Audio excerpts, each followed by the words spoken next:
네, 우리 이 시간에는 말씀을 삶으로, 은혜를 사랑으로 라는 말씀의 제목으로 함께 은혜를 나누도록 하겠습니다. 너무 감사한 것은 올해가 가기 전에 이 마지막 주일을 또 우리 함께 예배드릴 수 있는 믿음의 동역자들, 귀한 동역자와 함께 예배를 드릴 수 있어서 너무나 큰 은혜이고 또 하나님의 은혜임을 고백하게 되는 것 같습니다. 오늘도 감사함으로 우리가 그 말씀을 듣고 또 그 말씀을 듣고 결단하여서 그 말씀대로 살아갈 수 있는 능력 있는 우리가 되기를 간절히 축복합니다. 오늘 본문을 보게 되면 이 바울의 1차 전도 여행 이야기가 나와 있습니다. 1차 전도 여행은 우리가 잘 알듯이 바울과 바나바가 약 2년 동안 복음을 전하러 이곳저곳을 다녔습니다. 그래서 바울과 바나바가 다닌 거리를 1차 전도 여행을 갔던 거리를 살펴보면 무려 2240km를 배를 타거나 또는 걸어서 이동하면서 자신들이 경험한 하나님의 은혜와 복음을 전했습니다. 자, 오늘 우리가 읽은 본문 이 루스드라의 이야기, 이고니온의 이야기는 이 선교 일정이 1차 선교 일정이 이제 70% 정도 마무리되었을 때 일어났던 중반 이후의 이야기를 담고 있습니다. 자, 바울과 바나바는 우리가 이제 그림을 보시면 맨 이쪽에 있는 비시디아 안디옥이라는 곳에 있습니다. 거기서 복음을 전했습니다. 그러나 일부 유대인들이 이 바울과 바나바를 모함을 해서 다시 180km를 걸어서 그 밑에 있는 이고니온이라는 도시로 가게 됩니다. 자, 그곳에는 유대인 성인 남자 10명이 모이는 회당이 있었습니다. 그래서 그 회당에 가서 복음을 전했어요. 복음을 전했더니 바울의 그 치밀하고 논리적인 설교가 그 이고니온 사람들에게 큰 감동을 주었습니다. 그래서 많은 사람들이 그곳에서 복음을 받아들였어요. 그런데 복음을 받아들인 사람도 있지만 이고니온에서 여전히 복음을 받아들이지 않았던 사람이 있었습니다. 그래서 우리가 오늘 본문은 아니지만 14장 2절 말씀에 보면 이런 말씀이 나옵니다. 그러나 순종하지 아니하는 유대인들이 이방인들의 마음을 선동하여 형제들에게 악감을 품게 하거늘. 자, 일부 유대교인들의 선동으로 인해서 이 도시의 관리들까지 나와서 이 바울과 바나바를 돌로 치려고 했습니다. 그래서 어쩔 수 없이 바울과 바나바는 그곳을 떠나서 다시 어디로 가냐면 이고니온 밑에 있는 루스드라라는 도시로 가게 됩니다. 근데 그곳까지는 약 45km예요. 그러니까 그 45km를 바울과 바나바는 또다시 복음을 전하러 가고 있었습니다. 자, 비시디아 안디옥에서도 이고니온에서도 두 번의 큰 실패를 맛보게 됐죠.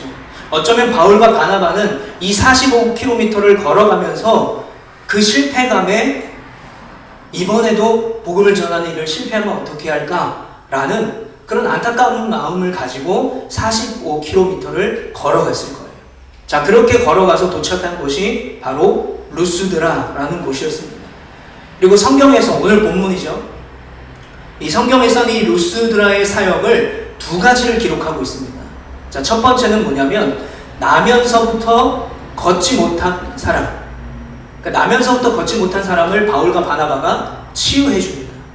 그리고 두 번째 사건은 그 치유 사건을 경험한 루스드라 사람들이 바울과 바나바를 신처럼 숭배하고 바울과 바나바를 위해 제사를 드리려고 했다는 것입니다.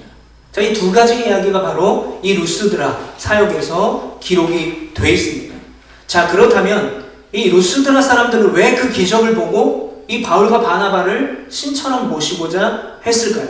첫 번째 이유를 보게 되면 이 루스드라라는 곳은 이 로마에 퇴역한 군인들이 주축이 돼서 도시를 이루어 살게 되었다고 합니다. 그러다 보니까 이 로마에서 퇴역한 군인들이 뭘 갖고 들어왔냐면 그리스 신들의 문화를 가지고 들어온 거예요. 그래서 자연스럽게 이 루스드라 사람들은 그리스 신화에 나오는 그 신들을 숭배하며 살아가고 있었던 것입니다. 그래서 이 루스드라 사람들이 바울과 바나바가 막 기적을 행하니까 그들이 종교적인 열정을 보여주면서 그들을 신들로 모시려고 했던 거예요. 그런데 문제는 뭐냐면 이 루스드라 사람들은 복음도 모르고 그리스도의 십자가도 보지 못했고 부활도 보지 못했고 하나님의 통치도 보지 못했고 오히려 관심도 없어요. 그러니까 이들이 관심을 갖고 있는 것은 복음이 아니라 바울과 바나바의 능력이었던 거예요. 그러니까 바울과 바나바가 일으킨 그 기적을 보고 그들을 하늘에서 내려온 현신한 신들로 보고 제사를 하고자 했던 것입니다. 자, 오늘 본문에 보면 그 루스드라 사람들이 그들의 방언으로 막 소리를 지르고 있어요. 지금 우리에게 뭐가 왔다고요? 제우스와 헤르메스가 내려왔다는 거예요. 그러면서 막 제사장이 오고 소를 끌고 오고 화관들을 가지고 와서 이 바울과 바나바에게 제사를 드리고자 합니다. 그들을 어떤 신으로 여겼다고요? 바울을 신의 정령인 헤르메스, 그리고 바나바를 헤르메스 뒤에서 돕는 제우스라고 여기면서 그들을 신으로 모시려고 했던 거예요. 자, 이 바울과 바나바는 처음에는 이 루스드라 사람들이 자신의 방언으로 이야기했기 때문에 뭔 얘기를 하는지 잘 알아듣지 못했던 것 같아요. 그런데 이들이 하는 행동과 분위기를 보고 나서 이들이 뭘 하겠구나라는 것을 눈치를 채게 됩니다. 그러면서 그들이 제사를 드리고자 하는 것을 바울과 바나바를 신으로 모시고자 했던 일들을 막으면서 우리도 너희와 똑같은 사람이다, 우리는 신이 아니다 라고 그들을 만류합니다. 자, 15절 말씀을 보면 우리도 여러분과 같은 성정을 가진 사람입니다 라고 하면서 바울과 바나바를 신으로 모시려고 하는, 또 제사를 드리려고 하는 그 행위를 못하게 해요. 자, 여기서 이 루스드라 사람들이 바울과 바나바를 신으로 모시고자 했던 두 번째 이야기를 나누고자 합니다. 자, 이게 현재 루스드라 지역인데요. 지금은 이제 그 모든 유물들이 저 산 밑에 다 묻혀 있다고 합니다. 자, 두 번째 이유는 루스드라라는 지역에 전설을 기록한 사람이 있는데 바로 라틴의 시인이었던 오비디우스라는 사람이 있습니다. 이 오비디우스라는 사람이 메타모르포세스라는 책에 뭐라고 썼냐면 제우스와 헤르메스가 예전에 루스드라라는 곳에 인간의 몸으로 변장을 하고 내려왔다는 거예요. 그래서 그 루스드라를 방문해서 1000여 개의 집을 방문을 했는데 아무도 환대를 해주지 않았다는 거예요. 누구에게도 식사를 대접받지 못하고 환대를 거절당했다는 것입니다. 그래서 이 제우스와 헤르메스가 집과 습지에 사는 갈대의 지붕을 엮은 초라한 오두막에 들어가서 거기에 묵어 살 수 있게 되었던 거예요. 자, 여기에 누가 살았냐면 그 책에 의하면 빌레몬이라는 사람과 바우시스라는 늙은 농부 부부가 함께 살고 있었대요. 그들은 가난한 살림이었지만 방문했던 이 제우스와 헤르메스를 후히 대접을 한 거예요. 그래서 이 제우스와 헤르메스가 그 노부부에게는 후한 보상을 내렸는데 자신들을 환대하지 않았던 1000여 개의 집, 그 지역의 집들은 다 홍수로 쓸어버렸다고 합니다. 그러니까 이런 이야기가 이 루스드라 사람들에게 후대에 계속해서 전해져 내려왔던 거예요. 그래서 이들이 뭐라고 생각했냐면 만일 나중에 이 신들이 우리 지역을 다시 방문한다면 우리가 그때는 그 기회를 잘 잡아서 그들을 잘 대접해야 되겠다, 우리도 그래서 그런 보상을 누려야 되겠다라는 생각을 대대에 걸쳐서 하고 있었던 거예요. 반대로 우리가 예전처럼 또 그 기회를 놓쳐버려서 홍수로 집을 다 잃어버리는 실수를 하지 않도록 주의하고자 그렇게 그들만의 잘못된 종교적인 열정을 가지고 바울과 바나바가 일으킨 기적만 보고 그들을 신이구나 라고 착각했던 거죠. 그래서 그들을 후히 대접하고 보상을 받기를 원했던 것입니다. 자, 그런데 바울과 바나바는 이런 그들의 잘못된 이 종교적인 열정이나 혹은 계시 없는 그 종교성의 큰 불쾌감을 표현했어요. 14절에 이 바울이 어떤 행위를 하고 있습니까? 옷을 찢으며 무리 가운데 들어갔어요. 여러분, 이 당시에 옷을 찢는다라는 것은 애통의 마음을 담고 있는 것입니다. 그리고 분노를 표출하는 거예요. 그러면서 그들에게 우리도 같은 인간이다, 우리가 한 것이 아니라 하나님이 하셨다라고 하면서 그때를 이용해서 바울이 설교를 시작하면서 루스드라 사람들에게 참된 복음을 선포하게 됩니다. 우리의 오늘 본문 15절부터 18절까지 말씀을 한 번 더 읽겠습니다. 이게 바로 루스드라 사람들에게 전한 복음의 내용입니다. 시작. 이르되 여러분이여 어찌하여 이러한 일을 하느냐, 우리도 여러분과 같은 성정을 가진 사람이라. 여러분에게 복음을 전하는 것은 이런 헛된 일을 버리고 천지와 바다와 그 가운데 만물을 지으시고 살아계신 하나님께로 돌아오게 하려 함이라. 하나님이 지나간 세대에는 모든 민족으로 자기들의 길들을 가게 방임하셨으나 그러나 자기를 증언하지 아니하는 것이 아니니 곧 여러분에게 하늘로부터 비를 내리시며 결실기를 주시는 선한 일을 하사 음식과 기쁨으로 여러분의 마음에 만족하게 하셨느니라 하고 이렇게 말하여 겨우 무리를 말려 자기들에게 제사를 못하게 하니라. 자, 제사를 막으면서 우리도 인간이다, 같은 인간이다 라고 말하면서 그 루스드라 사람들에게 오히려 복음을 전하고 있습니다. 자, 바울이 전한 복음은 총 4가지로 요약을 할 수 있어요. 첫 번째로는 하나님은 이 땅을 지으시고 만물을 지으시고 지금도 우리와 함께 살아계신 하나님이다 라는 복음을 선포합니다. 두 번째로는요, 많은 사람들이 하나님을 창조주로 여기지 않고 하나님을 참된 신으로 여기지 않았지만 하나님은 그들을 오래 참으셨다. 너희들을 인내하셨다. 오래 참으셨다 라고 말합니다. 그리고 세 번째로는 하나님이 그들의 죄와 그들이 하나님을 창조주로 못 알아보는 것에 대해서 오래 참으실 뿐만 아니라 오히려 그들에게 은혜를 베푸셨다는 거예요. 비를 내려주시고 그에 따른 결실을 맺게 하시고 삶의 기쁨을 경험하게 하시는 분이 바로 하나님이다라는 거예요. 그러므로 마지막 제일 중요한 말씀이죠. 그러므로 너희가 헛된 일, 헛된 우상, 제우스와 에르메스나 이 그리스의 신들, 너희들을 심판하는 신들, 너희가 잘하면 축복을 하고 잘못하면 저주를 하는 그 신들을 믿지 말고 지금도 살아계시고 너희와 함께 하시는 참되신 하나님께 돌아오라 라고 루스드라 사람들에게 복음을 전했어요. 자, 오늘 본문을 기록하고 있는 이 누가는요, 우리가 주석을 보게 되면 이 본문에 이 바울이 그때 한 설교를 다 기록하지 않았다고 합니다. 다 기록하지 않았어요. 여기서 우리가 알 수 있는 것은 누가가 생략한 이 기록을 통해서 바울이 이방인들에게 복음을 처음 접한 사람들에게 어디에 중점을 두고 복음을 전하는지를 자세히 보여주고 있습니다. 지금 바울이 그들을 신으로, 바울과 바나바를 신으로 모시려고 했던 사람들에게 뭐라고 선포합니까? 결국은 돌아오라. 복음으로 돌아오라. 하나님이 살아계시다. 간단 명료하게 복음을 전하고 있어요. 요즘에 이제 오징어 게임 시즌2가 시작이 되었습니다. 그래서 이제 시즌2를 보기 위해서 시즌1을 봐야 되잖아요. 그래서 제가 시즌1을 잘 못 봐가지고 이번에 정주행을 한번 하게 됐습니다. 근데 제가 기억하기로는 한참 시즌1이 할 때 그 영화에서 기독교 혐오적 표현들이 많이 나온다라고 이야기가 많았었어요. 그래서 제가 실제로 이제 이 영화를 쭉 봤는데 거기에 등장하는 기독교인이 딱 2명인데 다 나쁜 놈들이에요. 그러니까 그 영화에서는 기독교인은 나쁜 사람이다 라고 표현을 하고 있더라고요. 첫 번째 기독교인은 저 여자분의 아버지인데 아내를 폭행하고 아내를 죽인 사람이에요. 그리고 딸을 겁탈한 사람이에요. 그런데 그럴 때마다 하나님 앞에 회개 기도를 한다는 거예요. 그래서 저 딸이 아버지를 죽이고 교도소에 갔다가 수감돼서 나와서 이제 출소해서 나와서 갈 데가 없어서 저 오징어 게임에 참석을 한 배경을 바라고 있습니다. 자, 두 번째 기독교인은요, 244번 참가자예요.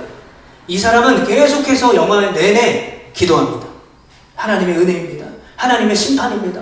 하면서 혼자 막 기도해요. 근데 결국 어떻게 됩니까? 이게 오징어 게임이라는 룰이 다른 사람을 죽이고 내가 살아남아야 되는 게임이에요. 그래야 돈을 받을 수가 있는 거죠. 결국 다른 사람을 죽이고 그 안에서 기도하는 장면들. 이기적인 기독교인의 모습을 나타냈어요. 그래서 제가 이것을 보는 내내 좀 마음이 불편하더라고요. 근데 한편으로는 이런 생각이 들었습니다. 저 모습이 혹시나 정말 세상이 보는 지금의 교회와 그리스도인의 모습이 아닐까, 또 나의 모습이 아닐까라는 사실을 좀 돌아보게 되었어요. 여러분, 오늘 본문을 보면 바울이 루스드라라는 곳에 태어나서 처음 가본 거예요. 루스드라 사람들도 태어나서 처음 하나님이라는 말을 들었고 복음을 들었던 거죠. 그렇게 바울은 처음 복음을 듣는 루스드라 사람들에게 어떻게 복음을 전하고 있습니까? 루스드라 사람들의 상황에 맞는 복음을 전하고 있었던 거예요. 뭐 예수를 믿으십시오. 그래야 천국 갑니다. 뭐 예수 전국 불신지옥 아시잖아요. 예수를 믿지 않으면 무조건 지옥에 갑니다.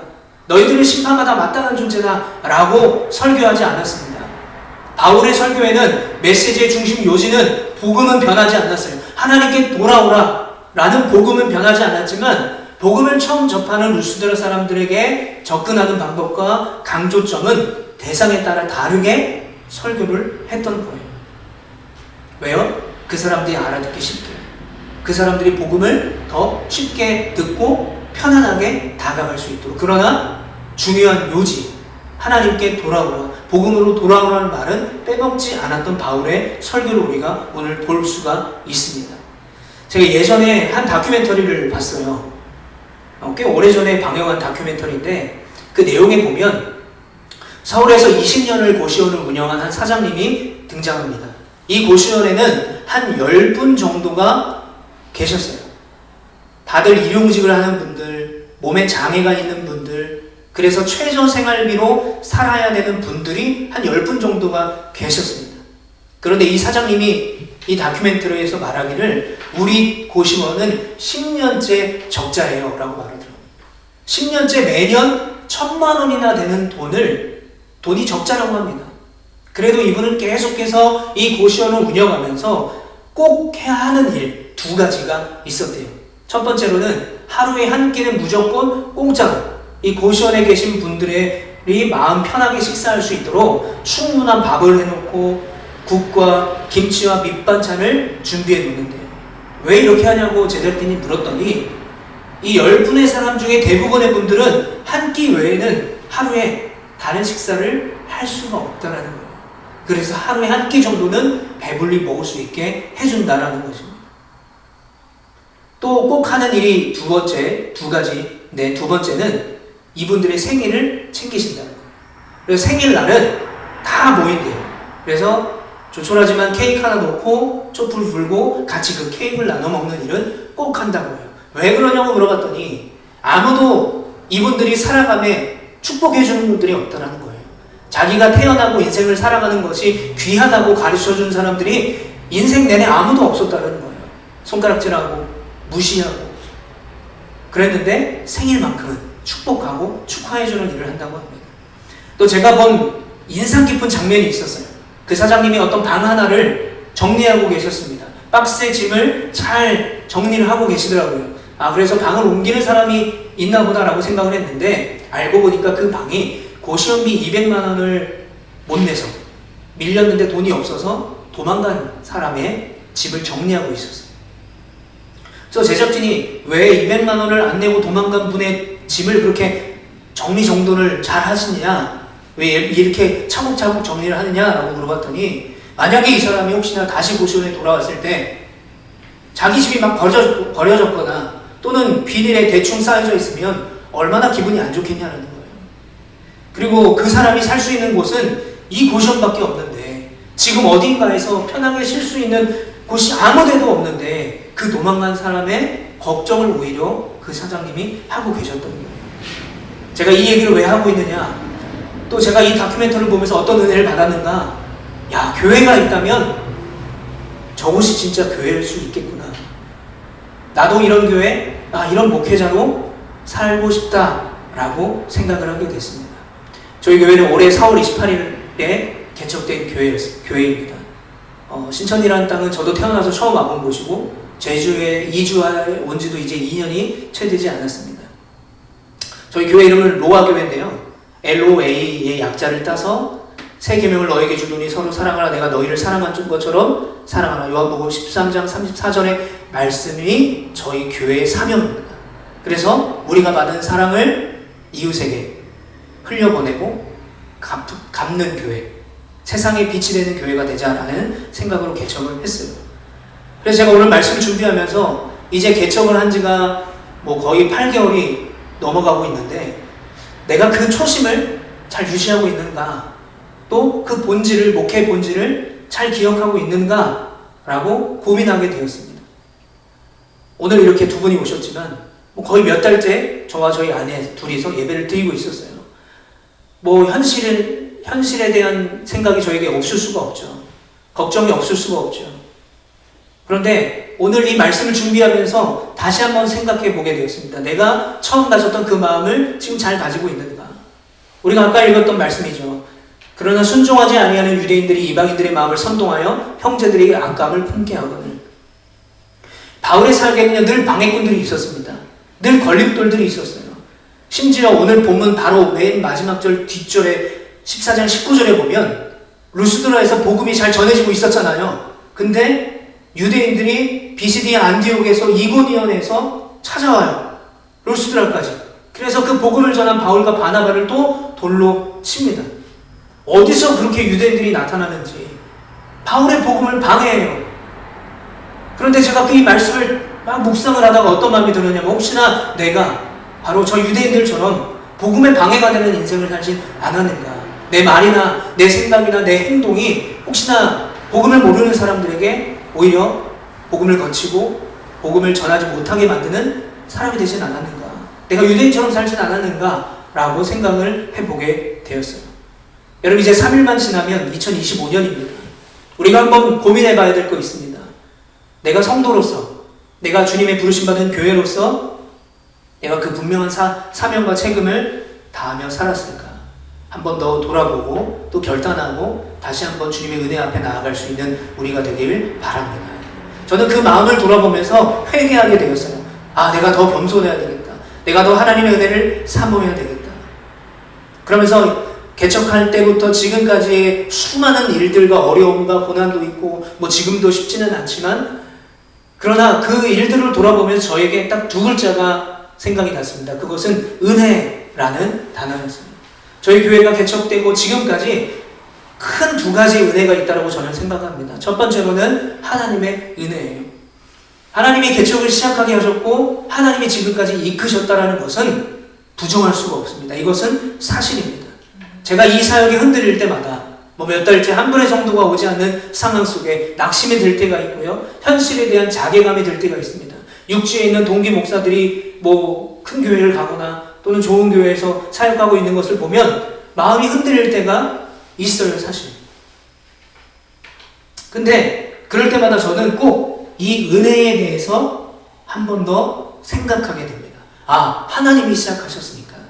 하나님이 함께 하시니까 내 마음대로 판단하고 내 마음대로 끝내거나 내 마음대로 사역하지 말아야 되겠다. 버텨야 되겠다. 인내해야 되겠다. 다시 일어나야 되겠다. 하나님의 은혜를 생각하면 다시 일어날 수밖에 없더라고요. 그래서 하나님의 은혜를 다시 한번 생각하고 감사하게 되었어요. 두 번째로 큰 은혜는 바로 동역자의 은혜예요. 오늘도 정말 선물과 같이 올해의 마지막 주일날 우리 두 분의 성도님이 같이 예배를 드려서 너무 하나님 앞에 감사한데 제가 여기 오기 전에 경주라는 곳에서 500명 정도 모이는 큰 교회 부목으로 있었습니다. 5년 정도 사역을 했었어요. 중고등부 아이들이 한 50명이 있었습니다. 그때는 몰랐어요. 한 명의 성도님이 얼마나 귀한지. 개척을 하고 이제 8개월이 됐을 때 처음에는 뭐 제가 다녔던 교회 청년들이 한 달 살기를 하러 오고 뭐 집사님들이 제주도에 와서 예배를 드리시고 또 수요일에 와서 예배 드리고 그래서 성도님 같이 예배 드리는 사람들이 계셨어요. 그런데 시간이 지나자마자 저희 아내하고 저희 둘이서 예배를 드리게 된 거예요. 그래서 예전에는 막 500명, 400명 앞에 설교해도 긴장이 되지 않았는데 이제는 한두 명만 예배 때 뭐 SNS 보시고 이렇게 오시면 긴장이 되는 거예요. 막 긴장이 되고 설레기도 하고 여러 가지 감정들이 섞여서 제가 오늘 설교문에 이렇게 썼어요. 오늘도 아내와 둘이 예배를 드리고 있습니다. 라고 썼는데 네, 두 분이 더 계셔가지고 참 감사해요. 자, 깊이 생각해보면요. 저희 아내가 이제 제가 2023년 1월 달이죠. 1월 18일에 저에게 신장을 공유해 줬어요. 네, 저는 2004년도 제가 23살 때 첫 번째 이식을 받고 모르는 분에게 생체 기증을 받고 18년 동안 제가 교회 목회를 하면서 신장을 사용하다가 그게 다시 망가져서 2023년 1월 18일에 저희 아내에게 신장을 다시 공유받아서 지금 너무 건강하게 살고 있어요. 생각해보니까 아내가 신장을 공유해주지 않았다면 내가 이렇게 목회를 할 수 있을까? 감사하게 되더라고요. 그리고 저희의 모토는 자비량 사역이에요. 뭐 성도님이 계시지 않으니까 뭐 헌금이 거치지도 않는 것이고 또 그렇다고 성도님도 오신다고 헌금해라 강조하고 싶지도 않고 기쁜 마음으로 헌금하는 것이 자연스럽다고 생각해서 자비량 사역이 목적인데 저희 아내가 최근에 이제 취업을 했어요. 아침에 일찍 나가고 저녁에 들어와서 녹초가 돼서 자는 모습을 보면 참 미안한 마음이 들더라고요. 감사한 마음도 들고요. 반주도 해주죠. 그리고 아무도 오지 않으면 같이 예배를 드려주죠. 그리고 저는 제주에 아는 사람이 아무도 없습니다. 그런데 둘도 없는 친구처럼 같이 동역해주니까 얼마나 감사한지 몰라요. 만약에 제가 혼자였다면 아마 금방 이 교회 사역을 포기했을지도 모르겠습니다. 또한 생각해보면 저희 교회를 위해서 제가 이제 주보에 여러 가지 교회 명단을 적어놨는데 저희를 돕고 기도해주는 그리고 후원을 아낌없이 해주시는 많은 교회들과 기업가 성도님들이 계세요. 얼마나 감사한지 몰라요. 저는 그래서 늘 기도합니다. 하나님, 이 은혜를 제가 당연히 여기지 않도록 도와주세요. 이식을 받는 은혜는 여러분 요즘에는 생체기증이 이제 부부 이식이나 가족 이식은 이 대부분이고 모르는 사람에게 순수 기증하는 것은 이제 아예 없대요. 예. 근데 제가 2004년도에 그렇게 이식을 받았었거든요. 이식을 받은 것도 은혜다. 또 개척을 한 것도 은혜다. 모든 것이 은혜다. 그래서 이것이 당연한 것이 아니라 정말 하나님이 주신 은혜고 그래서 우리도 받은 사랑과 그 은혜를 흘려보내게 해달라고 기도하고 있어요. 그래서 저희 교회가 부족하지만 벌써 4번째 이 구제헌금을 흘려보냈어요. 아는 목사님이 다치셔가지고 목회를 못하고 계셔서 구제헌금을 보냈고 또 동기 목사 아들이 희귀병이 있어가지고 병원비가 많이 들여서 또 흘려보냈고 또 3번째가 네 번째는 언제였냐면 최근에 크리스마스 전날 제가 이제 이식을 받은 사람이고 투석을 했었잖아요. 제주에 라파이집이라는 곳이 있습니다. 서귀포에 가면 거기가 이제 투석인들이 제주도에 여행 와서 이분들이 일주일에 3번을 투석을 해야 돼요. 한 번 4시간이 걸리거든요. 그리고 여행을 다닐 수가 없어요. 그래서 제주도에 여행 오셔서 그곳에서 무료로 투석을 받고 숙박도 가능한 곳이 제주 라파이집입니다. 근데 그곳이 후원이 끊기고 어려워졌다고 들어서 저희가 또 구제연금을 드리고 왔어요. 얼마나 감사한지 몰라요.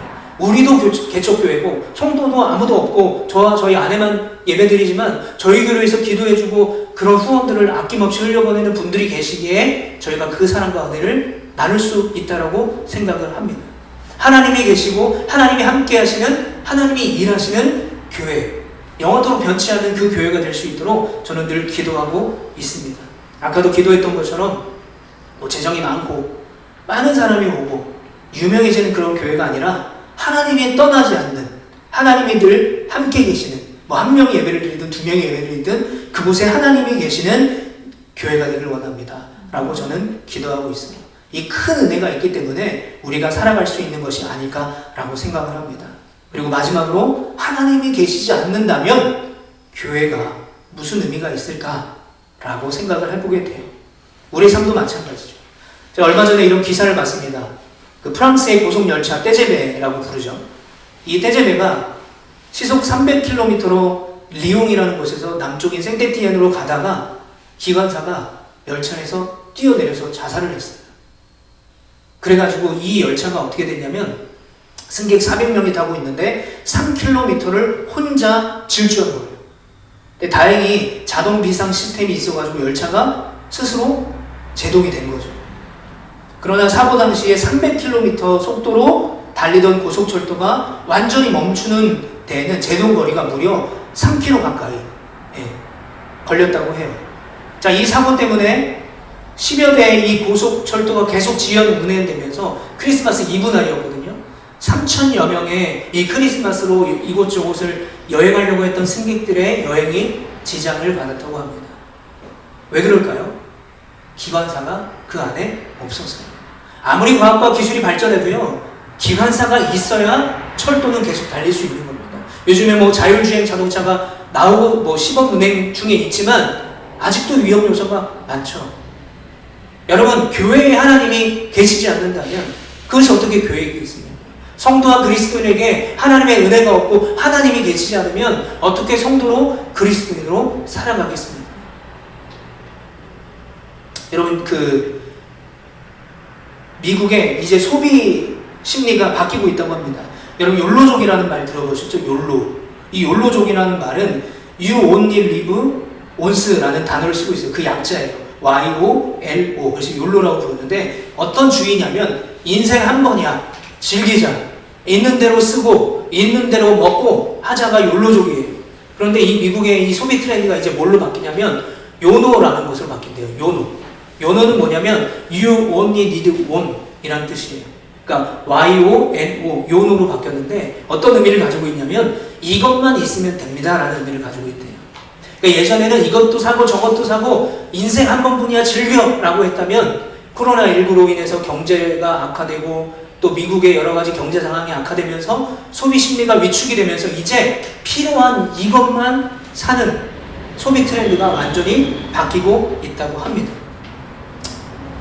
그래서 제가 이것을 보면서 이런 생각이 떠올랐어요. 그리스도인과 교회에게 화려하고 멋지고 대단한 성전이 있어야 되고 정말 세상적으로도 유명한 목사님이 유명한 설교를 하는 그런 교회가 있어야 되고 물론 필요하죠. 그런데 요노 뭡니까? 이것만 있으면 됩니다 라는 말을 저는 이것이 꼭 있어야 됩니다 라고 바꾸고 싶어요. 하나님이 계셔야 된다는 거예요. 하나님이 떠나시면 하나님의 은혜가 떠나가면 복음이 떠나가면 여러분 아무리 웅장하고 큰 교회 성전이 무슨 의미가 있겠습니까? 아무리 유명한 목사님이 아무리 설교를 잘해도 그곳에 하나님이 계시지 않는다면 그곳에 예수 그리스도 복음이 없다면 무슨 의미가 있겠습니까? 여러분 오늘 바울은요 이 루스드라 사람들에게 복음을 처음 접한 루스드라 사람들에게 아주 멋지고 고급스러운 단어를 사용해서 구약과 신약을 넘나드는 그리고 헬라와 로마의 지식을 가지고 그들을 가르치지 않았습니다. 그들에게 뭐라고 말했습니까? 너희들에게 하나님이 필요하다. 너희들이 갖고 있는 그 헛된 길을 떠나야 된다 라고 전했어요. 그리고 내가 신이 아니다. 첫 번째로는 이것은 하나님의 능력이다. 다른 하나는 긍휼과 안타까움의 심정으로 옷을 찢으며 그들을 사랑하는 마음으로 그 영혼을 사랑하는 마음으로 복음을 전했던 거예요. 여러분 그래서 바울의 복음에 능력이 있었던 것은 그 안에 하나님이 계셨던 것입니다. 그리고 그 영혼을 향한 긍휼의 마음과 안타까운 마음을 가지고 있었기 때문에 그래요. 우리가 알지만 바울과 바나바는 이전에 두 곳에서 복음을 전하는데 실패했어요. 그러나 실패했어도 대충 전하지 않았어요. 실패했어도 이분들이 복음을 두려워하면 어떨까라고 생각하지 않았어요. 있는 그대로 그들의 언어로 그들의 생활 습관에 그들의 문화로 복음을 전했던 것입니다. 복음을 나타냈던 거예요. 바울과 바나바와 함께하는 그 하나님, 그들과 함께 계셨던 하나님을 전했던 것입니다. 제 말씀을 마치겠습니다. 이제 올 한 해가 얼마 남지 않았습니다. 우리 모두가 주님 안에서 더 성숙해지는 사람들이 되기를 원해요. 신앙도 성숙하고 인격도 성숙해지고 또 세상을 대하는 태도도 성숙해질 수 있는 우리 모두가 되기를 간절히 축복합니다. 그리고 우리가 말씀으로 우리가 들은 말씀, 은혜 받은 말씀으로 삶을 살아내요.